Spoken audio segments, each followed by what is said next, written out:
Okay, we will review the similarities of cells, so I will call that cell similarities.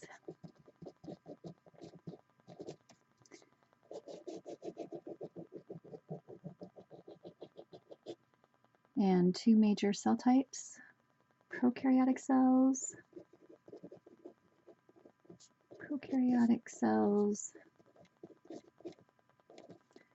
versus eukaryotic cells. And remember, just when I say that, you should automatically remember this is before, no nucleus, versus eukaryote is a true nucleus.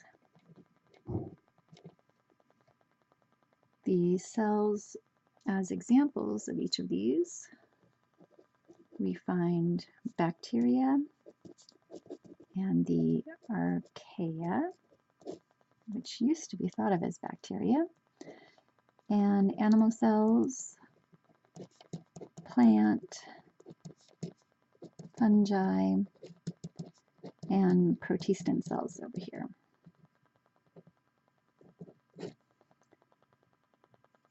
I'll go ahead and start with my characteristic rod-like drawing of my bacteria. And for those eukaryotes, a circle, but remember that is arbitrary. Number one similarity will be the cell membrane. Cell membrane. And if I were to record the structure and function of the four major similarities we'll see, I would record a cell membrane is composed of that phospholipid bilayer with integrated proteins. The function is to regulate what enters and exits the cell. We refer to this as selective permeability.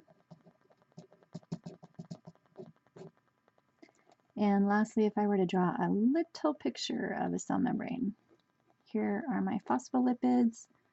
The bilayer has the fatty acid tails lining up, integrated protein, more phospholipids, phospholipid. You should be able to easily identify that cell membrane structure and draw it with the components that we find. Next, let's move on to second similarity, which will be all cells have DNA. And in the case of bacterial cells, remember that DNA is in the form of a single circular chromosome. In the case of eukaryotes, multiple linear chromosomes. In humans, we have 46 chromosomes. So I'll just remind you about that. The other thing in human cells, or eukaryotic cells in general, would be our chromosomes are enclosed by a nuclear membrane.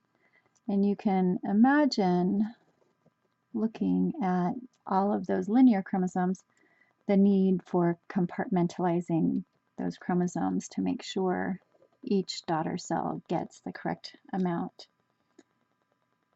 So coming down here to our notes, DNA,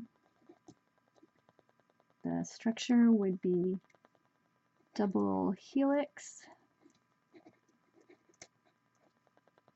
of adenine, thymine, cytosine, and guanine nucleotides. Function would be, I always think of it as the instruction manual. Instruction manual for the cell. All right, moving on to number 3. Number 3 is going to be the ribosomes. Ribosomes. And we will see ribosomes interspersed throughout the cytoplasm in both prokaryotes and eukaryotes. However, in eukaryotes, we do also have ribosomes attached to that network we call the endoplasmic reticulum. And in this case, it would be the rough endoplasmic reticulum, since it's those rough ribosomes embedded on that rough endoplasmic reticulum surface. All right, so ribosomes. If we looked at the structure of a ribosome, we would see it's a conglomeration of RNA strands plus protein, and I'll say protein ribbons. The function is to produce proteins. I always think of ribosomes as a protein production factory. And last, but not least, will be our cytoplasm. And I see that I have left off my arrows for these ribosomes, so let me get those here. And some free floating in the cytoplasm. All right, and then we'll get to the cytoplasm itself, which is just going to be everything that is surrounding all of the organelles inside the cell. So cytoplasm is an aqueous, gel-like solution, has water, proteins, and ions, like salts. And the function is to promote chemical reactions, and also supports the cell and supports the cell. All right, so those will be your four main similarities we find in all cells.